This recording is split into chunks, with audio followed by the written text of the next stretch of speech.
Good morning সবাইকে। আর আবার চলে এসেছি একটা নতুন ব্লগ নিয়ে। আর আপনারা সবাই আশা করি ভালোই আছেন। আগের ব্লগটা কি দেখলেন তো? আমার দিদির আইবুড়ো ভাতে আমি কি করেছি। যদি না দেখে থাকেন ছুটতে চলে যান, একদম দেখে আসুন আমার আগের ব্লগটা। তাহলে চলুন শুরু করা যাক আজকে গায়ে হলুদের পর্ব। গায়ে হলুদে আমরা কি করলাম, কিভাবে কি করলাম সবকিছু আপনাদের আজকে শেয়ার করব। আমি আর সুমন্ত সেজেগুজে চলে এসেছি বারান্দাপাড়ার লাবণ্য ব্যাংকোয়েটে।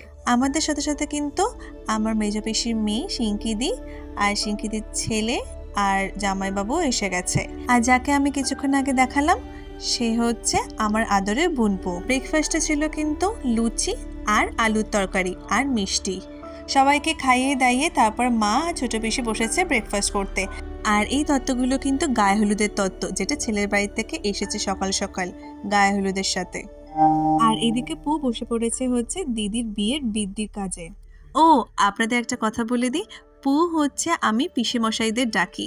তো ছোট পিসেমশাই, বড় পিসেমশাই বা মেজ পিসেমশাই যেই হোক, আমি 3 পিসেমশাইকেই কিন্তু আমি পু বলেই ডাকি ছোট্টবেলার থেকে। আমি আজকে একটা ইয়েলো অ্যান্ড রেডের কম্বিনেশনে একটা শাড়ি পরেছি। সেই শাড়িটা কিন্তু আমাকে ফুলসজ্জার তত্ত্ব হিসেবে আমার বাড়ির থেকে পাঠানো হয়েছিল।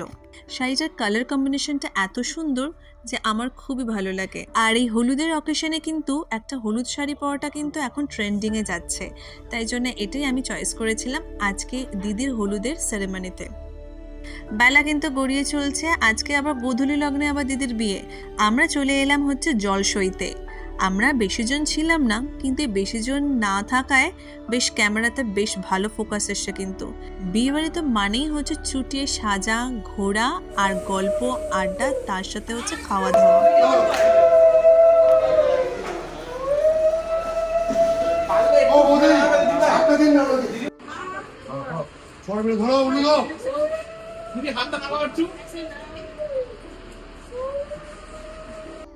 এই সেই স্পেশাল মুহূর্ত, যেই স্পেশাল মোমেন্টসে ব্রাইডকে কিন্তু আমরা সবাই মিলে হলুদ মাখিয়েছি। হলুদ কিন্তু এখনকার দিনে কেউ অতটা মাখে না, কিন্তু হলুদ না মাখলে আবার ঠিক মজাও আসে না। একটু হলুদ গালে লেগে থাকবে আর সেটা ফিল্মে ব্যাপার থাকবে, একটু অল্প করে টাচ, আর তারপরে হচ্ছে সেই ফটোগ্রাফি। এখন সবই ফটোজেনিক। আমরা যে জলটা ঢালছি সেটাও হচ্ছে ক্যামেরার দিকে তাকে, ক্যামেরাতে বেশ ভালো আসছে, তো সেটা কিন্তু আমার মাথায় রেখেই কিন্তু জলটা ঢালছে। দেখুন সবাই মিলে একসাথে হাত রেখে কিন্তু হাত দিয়ে জলটা পড়ছে, আর সেই জলে হচ্ছে দিদি স্নান হচ্ছে।